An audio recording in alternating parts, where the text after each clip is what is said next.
오늘 본문에 우리가 잘 알면서도 오해하는 구절이 하나 있는데 그 구절을 먼저 살펴보는 것으로 오늘 설교를 시작하겠습니다. 15절인데 누구든지 그 공적이 불타면 해를 받으리니 그러나 자신은 구원을 받되 불 가운데서 받은 것 같으리라. 이 불 가운데서 받은 구원이 어떤 구원인가? 부끄러운 구원이다. 구원을 받았지만 자랑할 것이 아무것도 없다. 뭐 그렇게 보통 생각을 하는데 많은 사람들이 이 구절을 이렇게 생각합니다. 교회에 와서 등록을 하고 세례는 받았지만 그냥 출석도 잘 안 하고 그저 믿은 듯 마는 듯 그렇게 게으름을 부리고 그런 사람이 과연 천국 갈 수 있을까 할 때 뭐 믿음으로 구원받으니까 그 사람이 열심히 믿진 않았지만 그래도 세례 받았고 예수 믿었으니까 천국 가지 않겠어요? 아마 그걸 고린도전서 3장에서 말하는 불 가운데서 얻은 구원 같은 건 아닐까요? 그렇게 생각합니다. 근데 사실은 고린도 교회는 그런 교회가 아니었어요. 고린도 교회 성도들이 열심히 없거나 믿음이 없거나 그런 교인이 아니고 아주 열심히 믿고 또 너무 열심히 믿어서 탈이었어요. 너무 열심히 믿고 우리 표준말은 뭔지 모르겠는데 애살이 많아가지고 그래서 자기가 하면 잘하고 지기 싫어하고 그래서 바울을 좋아하는 사람들은 바울파, 베드로를 좋아하는 사람은 베드로파, 또 아볼로를 좋아하는 사람은 아볼로파 해서 자기들끼리 경쟁하면서 시기도 하고 질투도 하고 지기 싫어하고 막 그런 교회였어요. 성령의 은사도 많이 나타나는 그런 교회였어요. 그래서 방언도 하고 예언도 하고 막 그렇게 했어요. 그래서 고린도전서 뒷부분에 가면은 방언과 예언에 관한 이야기를 길게 바울이 또 언급하고 있습니다. 열심도 있고 은사도 나타나고 막 지기 싫어하고 그런 사람이 그냥 뭐 열심히 믿지 않고 이름만 올려놓은 그런 사람 아니거든요. 그런데 왜 바울이 불 가운데 얻은 구원 같은 그런 이해를 하고 있을까요? 그 앞뒤를 잘 살펴보면 됩니다. 그 앞에 뭡니까? 14절 만일 누구든지 그 위에 세운 공적이 있으면 공적이 그대로 있으면 상을 받고 누구든지 그 공적이 불타면 해를 받으리라. 이 공적이라 하는 말은 뭘 쌓아놓은 걸 말하죠. 공을 세워서 쌓아온 걸 말합니다. 뭘 말합니까? 약간 더 앞에 가보면 만일 누구든지 금이나 은이나 보석이나 나무나 풀이나 지프로 이 터 위에 세우면 각 사람의 공적이 나타날 터인데 우리가 뭘 쌓은 것, 세운 것을 공적이라고 그랬어요. 무슨 공적입니까? 10절 내게 주신 하나님의 은혜를 따라 내가 지혜로운 건축자와 같이 틀을 닦아두매 다른 이가 그 위에 세우나니. 그러니까 틀을 닦아서 그 위에 뭘 세웠다는 거죠. 집이죠, 집. 9절에도 분명합니다. 너희는 하나님의 밭이요 하나님의 집이니라. 그러면 바울 사도가 여기서 공적을 말할 때 그것은 집을 짓는 것을 말해요. 그런데 무슨 집입니까? 그것은 하나님의 집이에요. 너희는 하나님의 밭이요 하나님의 집이라. 우리 일꾼들이 그 밭 위에 틀을 씨를 뿌리는 것처럼 그 밭 위에 집을 짓는 것처럼 오늘 본문에 크게 두 가지 비유가 있는데 하나는 밭에다가 곡식을 뿌려서 자라게 하는 것, 하나는 틀을 세우고 그 위에 집을 짓는 것이라고 말하고 있습니다. 이 집을 짓는 비유를 말하면서 집을 잘 지었는데 어떤 사람은 집을 그냥 제대로 짓지 않고 풀이나 나무 같은 것으로 그렇게 지으면 불이 그 집을 테스트하는데 불에 다 타버리면 부끄러운 구원을 받는다. 그렇게 되어 있어요. 그럼 이 집을 짓는 것이 무엇일까요? 이 집이라고 하는 것은 한번 따라합시다. 하나님의 교회. 하나님의 교회를 집이라고 그랬어요. 너희가 하나님의 집이라. 그럼 바울이 말하고 하는 바가 무엇입니까? 바울이 말하자고 하는 바는 고린도전서에서 제일 중요한 것은 우리의 신앙은 개인적인 것이고 사적인 것이 아니라 공적인 것이고 공동체적인 것이다 하는 것입니다. 나 혼자 예수 잘 믿어서 복 받고 내가 예수 잘 믿어서 출세하고 성공하고 병 고침받고 한 그런 수준에 있지 않다는 것입니다. 물론 하나님의 구원은 포괄적이기 때문에 우리 영혼이 구원받을 뿐 아니라 육체가 건강할 힘이 있기도 하고 또 이 땅에서 하나님의 복을 누리면서 살고 다 포함되어 있습니다. 그것이 구원이에요. 그래서 예수 믿어서 병 낫기도 하고 예수 믿어서 성공하기도 하고 예수 믿어서 출세하기도 하고 다 할 수 있습니다. 그런데 그 구원을 받은 것은 그것은 구원입니다. 그렇지만 그 구원을 받은 다음에 너희는 어떻게 살았느냐, 이게 참 중요한 것입니다. 바울은 그 얘기를 하죠. 너희가 구원을 받은 백성인데 구원받은 다음에 부끄럽게 구원받은 사람처럼 되지 말아라 하는 것입니다. 어느 집에서 이제 자녀가 없는 분이 여러 아이들을 입양했습니다. 그래서 아이들 여러 명 키우고 있는데 큰 아이는 좀 크고 작은 아이는 아직 갓난장이고 그렇습니다. 그런데 어머니하고 아버지가 어디 볼일 보러 외출하러 나가게 됐습니다. 그러면서 큰 아이 둘을 불러다가 오빠하고 누나를 불러다가 야 오늘 우리가 가서 하룻밤 자고 올 텐데 동생들 잘 챙겨줘라 하면서 간식은 여기 있고 맛있는 음식은 여기 있고 또 돈은 여기 있으니까 잘해라 그렇게 하고 갔습니다. 어머니 아버지 가자마자 큰 오빠와 큰 누나가 신났습니다. 그때부터 맛있는 거 자기들이 다 먹고 돈은 자기 돈 쓰고 동생들은 신경 쓰지 않습니다. 동생들이 울어도 그냥 버려두었습니다. 그래서 그 다음날 아침에 그 다음날 부모님 돌아보니까 집안이 난리가 났어요. 그냥 집안 엉망이고 동생들 울다가 지쳐서 잠이 들었는데 그냥 하루 종일 굶는 표시가 나고 막 그렇게 한다 합시다. 그럼 어떻게 하겠어요? 우절하면 하겠죠. 왜 이러느냐? 내가 너희들한테 맡겨준 이유가 무엇이냐?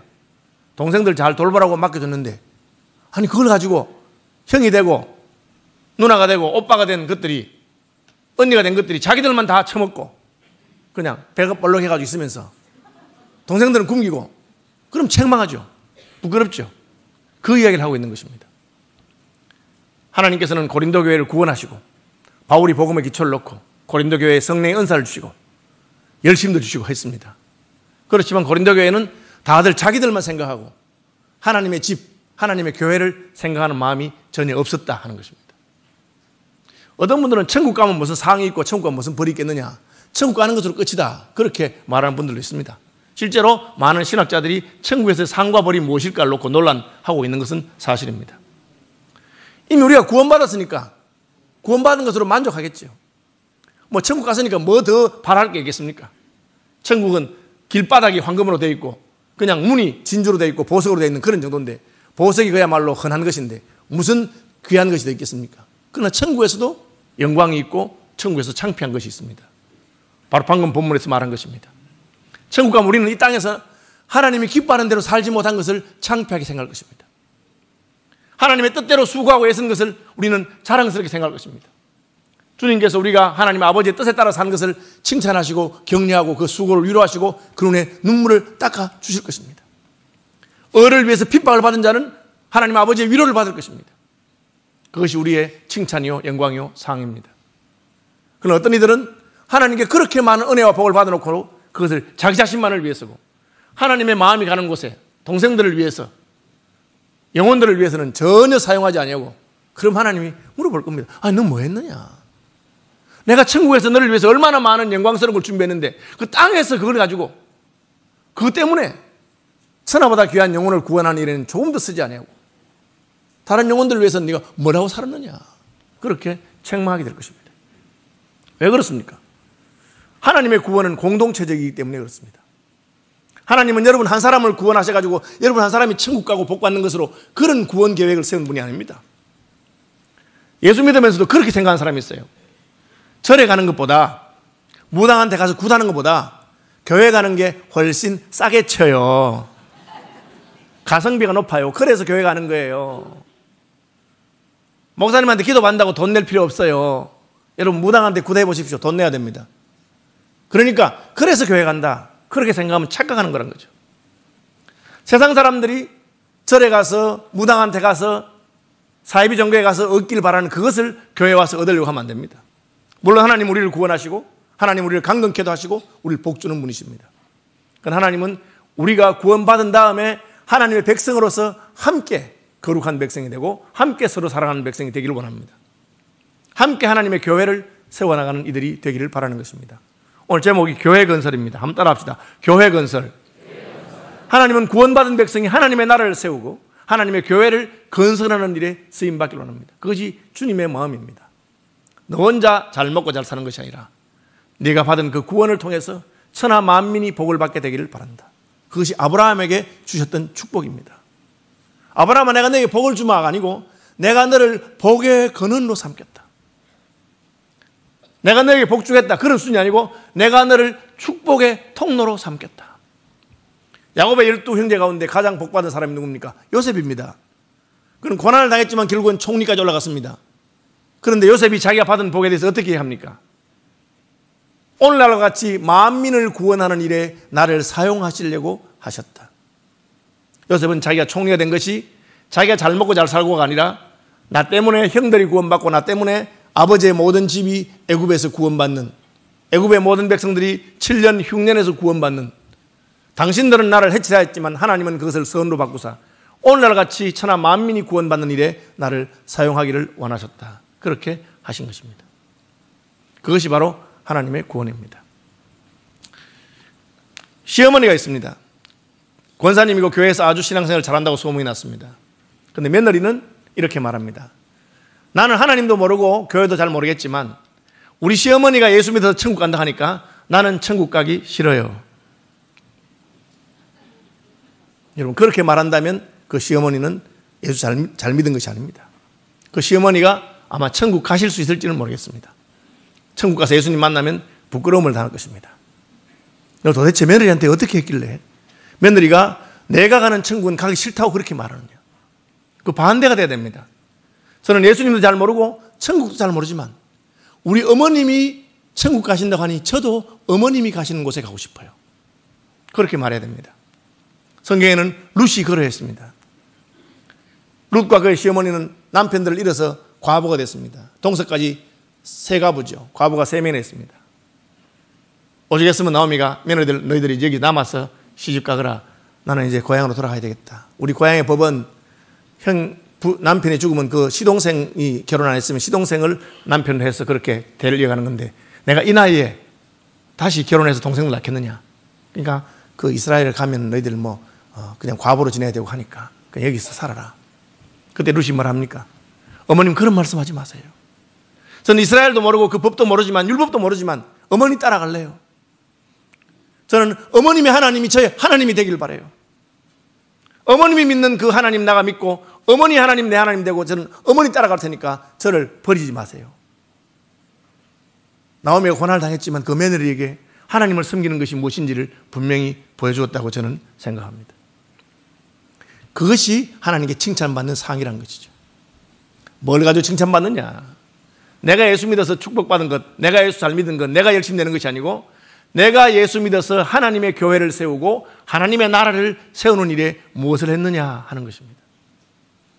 자기가 복받기 위해서는 얼마나 정성을 들이고 얼마나 헌금하고 헌신하지만 하나님의 교회를 위해서는 아무것도 하지 않는 사람들이 있습니다. 자기 그룹을 위해서, 내 당파를 위해서는 모든 걸 다 투자하지만 나와 상관없는 하나님의 나라를 위해서는 아무것도 하지 않습니다. 그렇게 말하는 것입니다. 바울이 말하는 바는 무엇입니까? 구원은 공동체적이다 하는 것입니다. 다시 말하면 나 혼자 구원받는 것이 아니고 하나님께서는 교회로 우리를 부르시고 우리가 구원받아서 하나님의 몸이 되게 하기를 원하는 것입니다. 천지를 창조하실 때도 그러했습니다. 하나님이 아담을 만드시고 자기 형상으로 만들어서 심히 좋아하셨습니다. 그럼 다시 보니까 아담에게 안 좋은 게 하나 있어요. 그게 무엇입니까? 혼자 있는 것입니다. 아담의 독차하는 것이, 혼자 지내는 것이 보기 좋지 않아서 하나님은 아담의 갈빗대를 뽑아서 하와를 만드셨습니다. 그리고 혼자보다 둘이 있으니까 보시기에 심히 좋았습니다.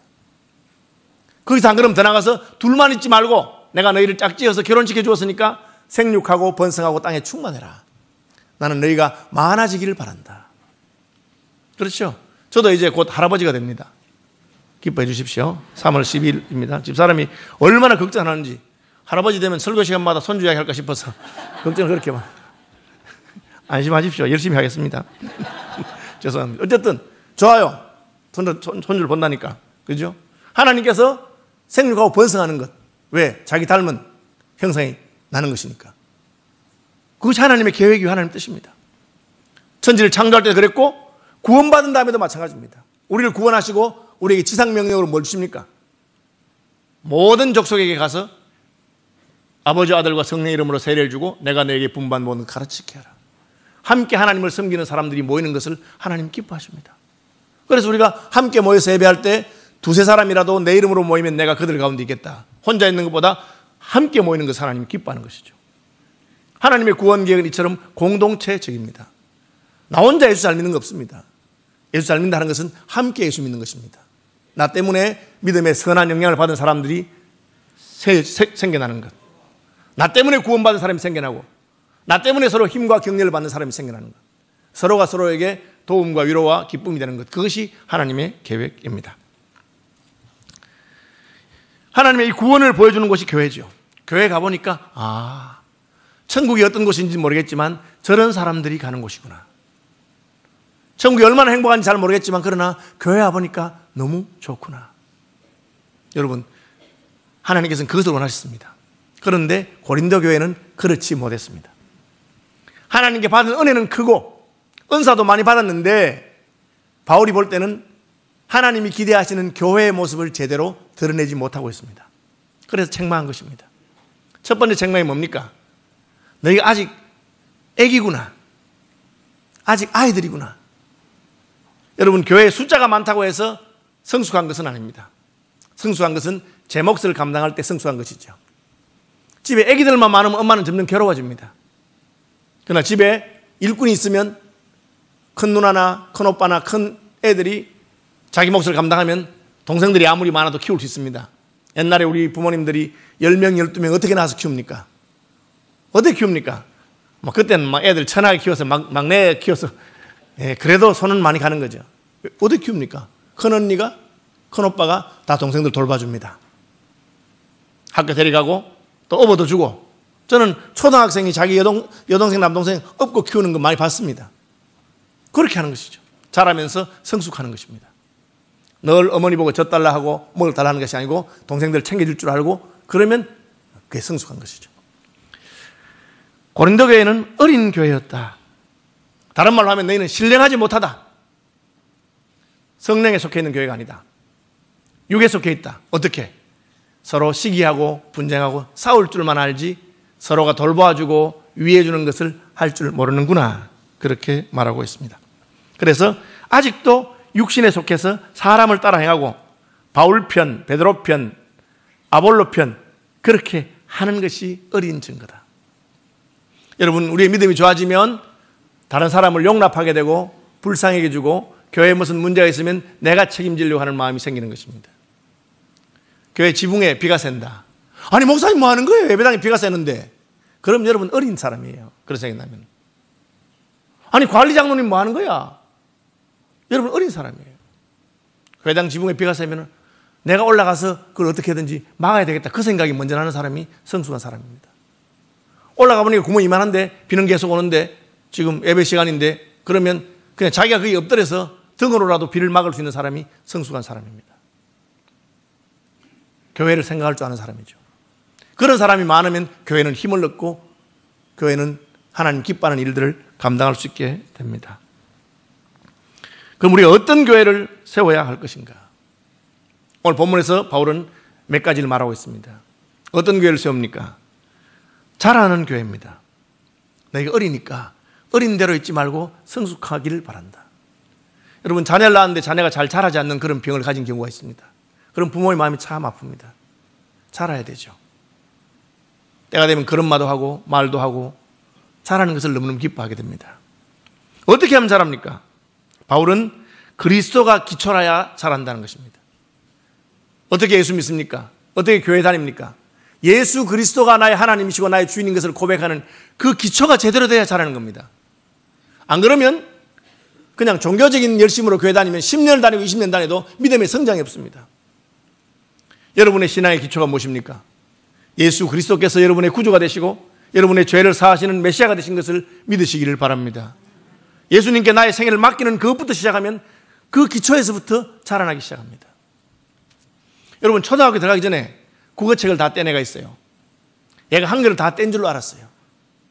1학년 들어가서 다른 애들은 책을 뜨듬뜨듬 읽고 가나다라 배우는데 얘는 국어책을 줄줄줄 읽어요. 그런데 2학년 들어가더니만 조금씩 더듬거리기 시작합니다. 1학년 잘 읽었는데 왜 2학년 더듬거릴까? 3학년 가니까 아예 못 읽어요. 알고 보니까 얘는 한글을 뗀 게 아니고 국어책을 외운 거예요. 1학년 국어책 다 외운 거예요. 그러니까 글을 보고 한 거예요. 그냥 외워서 읽은 거예요. 그럼 어떻게 되겠어요? 한글 기초가 없기 때문에 2학년 가니까 조금 더 어려워지니까 외우는 힘이 들었어요. 3학년 가니까 못 외우는 거야. 뭐가 잘못됐습니까? 가나다라부터 제대로 배운 거예요. 기초입니다. 우리 믿음의 기초가 누굽니까? 예수 그리스도입니다. 혹은 친구 따라, 혹은 엄마 따라, 혹은 교회 분위기가 좋아서, 혹은 목사님 인물이 잘생겨서 죄송합니다. 그렇게 올 수 있지만 거기서 머물러 있으면 그것은 잘못된 기초죠. 여러분이 왜 신앙생활하고 왜 시민교 교인 됐습니까? 예수 그리스도께서 여러분을 부르시고 예수께서 여러분의 구주가 된 것을 확신하시길 바랍니다. 그것이 기초입니다. 거기에다가 세우는 거죠. 어떻게 교회가 자랍니까? 하나님께서 자라게 하시는 것입니다. 예수님이 우리 구원의 기초라는 것은 흔히 하는 말로 유전자를 잘 타고났다는 거죠. 우월한 유전자를 타고났어요. 우리는 하나님의 유전자가 우리 속에 들어왔기 때문에 아무리 전에는 허랑방탕하고 탕자 같은 자라도 예수 믿으면 하나님이 변화시키는 줄로 믿으시기 바랍니다. 우리는 교회사에 그런 많은 인물들을 봅니다. 평양 깡패 했던 김익두 목사님 예수 믿고 변화해서 완전히 달라졌습니다. 그런 적 누구든지 그리스도 안에 있으면 새로운 피조물이 된 것입니다. 유전자가 달라져요. 그 변화가 일어나야 돼요. 그리고 또한 하나님께서 우리를 자라게 하십니다. 하나님이 우리를 생명 양식으로 먹이는 것을 믿으시길 바랍니다. 여러분이 거듭나면 그 다음에 하나님께서 우리 속에 선한 소원을 두고 너희로 소원을 두고 행하게 하신다. 예수 믿기 전에는 전혀 관심이 없었던 하나님 말씀에 관심이 생기고 선한 일에 열심히 내는 마음이 생기고 선한 일에 열심히 하는 친백성이 되는 것입니다. 뭔가 모르지만 내 속에 변화가 일어났습니다. 하나님께서 하시는 것입니다. 그것이 우리가 성장하는 기초입니다. 그 다음에 어떤 교회가 되길 바라십니까?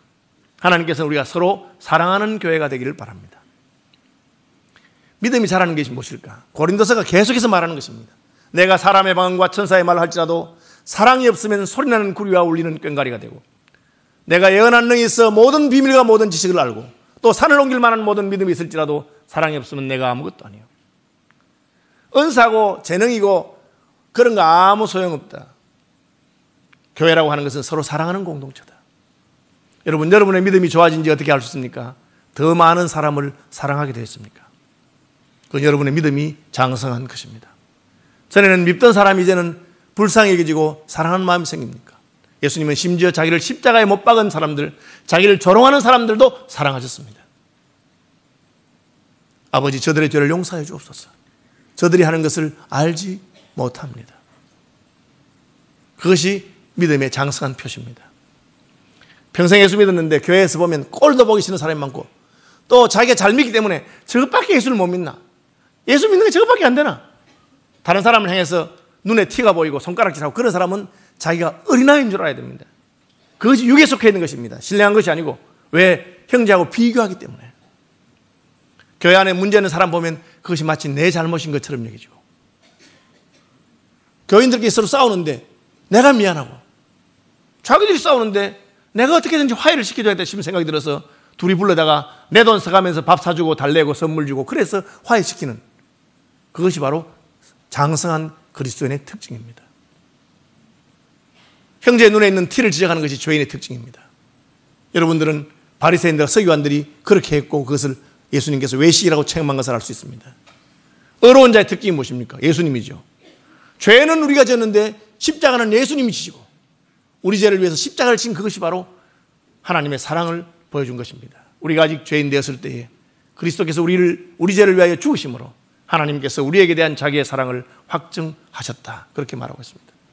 교회는 어떤 곳입니까? 사랑하는 곳입니다. 여러분이 교회에 와서 하나님이 우리를 사랑하는 것을 형제의 사랑을 통해서 느끼게 되기를 바랍니다. 여러분, 어릴 때 어떻게 하나님의 사랑을 알겠어요? 선생님의 사랑을 통해서 합니다. 그렇죠? 저는 유아세례 문답할 때마다 부모들에게 늘 하는 이야기입니다. 부모가 자녀에게 보일 수 있는 가장 좋은 본이 뭐냐? 부부가 서로 사랑하는 거다. 남편과 아내가 사랑하면 자녀들은 부모의 믿음을 따라갈 마음이 생깁니다. 교회에서 먼저 믿은 분들이 사랑하면 성도들은 위로를 얻고 믿음이 자랍니다. 앞서 있는 목사와 장로가 싸우면 그 교회는 끝난 겁니다. 예. 물론 잘못한 사람이 있겠죠. 목사가 잘못했더니 장로가 잘못했더니. 그러나 싸우는 교회는 설 수 없습니다. 하나님이 너희 어린아이구나. 왜 서로 싸우느냐. 형제의 잘못을 자기의 잘못으로 자기가 책임지려고 하는 그런 교회가 자라나는 교회입니다. 세 번째로 어떤 교회가 하나님께서 기대하는 교회입니까? 거룩한 교회입니다. 너희 가운데 음행이 있다니 이게 무슨 짓이냐. 심지어 자기 아버지의 아내를 취한다니. 자기 아버지 아내니까 어머니를 말하는 건 아닙니다. 아버지가 뭐 어머니 말고 다른 이제 어머니가 사별하든지 그래서 그걸 말하겠죠. 세상 사람들의 기준에도 못 미치는구나. 이방인들 가운데도 그런 짓은 안 한다. 여러분, 교회는 세상 사람들이 우리는 못해도 그래도 교회는 거룩하기를 기대하는 것이 있습니다.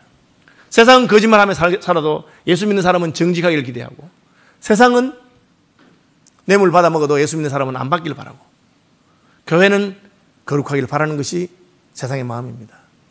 오죽하면 세상이 교회를 욕하겠습니까? 여러분, 그런 말을 들을 때 굉장히 마음에 뼈아프게 생각해야 됩니다. 세상 사람들은 자기들 죄지고 살기 때문에 어지간하면 욕하지 않습니다. 그런데 세상이 볼 때도 오늘 본문에서 바울이 말한 것처럼 이는 이방인들 중에도 없는 짓이라. 그러니까 세상 사람이 비난하는 겁니다. 예수 믿는 사람들이 싸울 때 세상 사람보다 더하게 싸우는 사람도 있어요. 그렇게 하면 안 됩니다. 그냥 예수 믿는 사람은 아니면 아니고 옳으면 옳고 그 정도 말하고 말아야 되는 겁니다. 서울시민교회가 예수 그리스도의 기초 위에 성령의 도우심으로 자라는 교회가 되기를 축복합니다. 우리가 서로 사랑하고 상대를 배려하는 그런 교회가 되기를 축복합니다. 거룩한 교회가 되기를 축복합니다. 여러분, 그럴 때 하나님 은혜가 있습니다. 그러면 이렇게 우리 교회를 세우시는 분 누구십니까? 하나님이라 그랬어요. 나는 심었고 아볼로는 물을 주었거니와 오직 하나님께서는 자라게 하셨다. 오늘 본문에 농사 짓는 이야기 앞에 하고 뒤에는 집 짓는 이야기 합니다. 그런데 여러분, 농사 짓는 것 우리가 아무리 수고해도요, 가을에 태풍 한번 불면 1년 농사가 다 망할 수 있습니다. 그래서 농부들은 겸손합니다. 내가 그렇게 수고하고 애써도 하나님이 때를 따라 비를 주시고 햇빛을 주시고 그리고 바람과 비의 피해를 막아주지 아니하면 안 되는 것을 알고 있습니다. 집 짓는 것도 마찬가지입니다. 여러 사람이 같이 있기 때문에 한 사람만 잘못하면 뜯어서 새로 해야 되는 것이 공사입니다. 제가 감사를 맡다 보니까 고신대학에 행복기숙사라고 몇백억 들여서 기숙사를 지었는데 딱 짓자마자 물이 새기 시작하는 거야. 그래가지고 지금 그 소송이 붙었어요. 결국은 무슨 시공하는 하청업체가 잘못이냐 누가 잘못이냐 뭐 따지고 막 그래요. 지리한 공방이 되었습니다. 아주 예쁘게 아름답게 겉으로 보기 너무 좋게 지었는데 뭐 방마다 비만 오면 물이 다 새니까 뭐 이게 뭐 그냥 어떻게 되겠어요. 공사라고 하는 것은 한 사람이 다 하는 것 아닙니다. 여러 사람이 다 합니다. 그걸 잘하게 하는 사람이 누굽니까? 제가 말해서 책임은 제가 감사하면서 감리하는 회사가 누구냐? 감리하는 회사 책임져라. 감리한 사람이 책임이죠. 제대로 공사하도록 안 했으니까. 하나님께서 잘하게 하십니다. 우리가 부족해도 하나님께서 교회를 세우시는 분인 것입니다.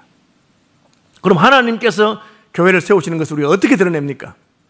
하나님께 물어봐야죠. 여호와께서 집을 세우지 않으시면 세우는 자의 수고가 헛되다.